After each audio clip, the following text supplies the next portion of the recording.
បើអូនបានបងអូនហើយកុំភ័យ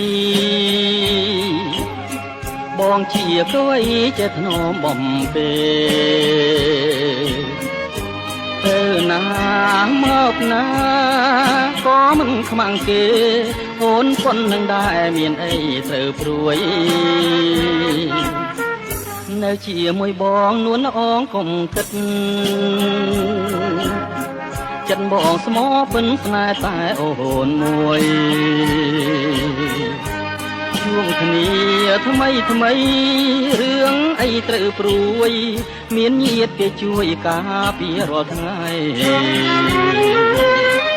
ដើរលេងសប្បាយใจវាយតាមចិត្តអូនហើយកុំគិតណាឆោមពិសេសអូនជាបុប្ផារីនៅក្នុងដៃ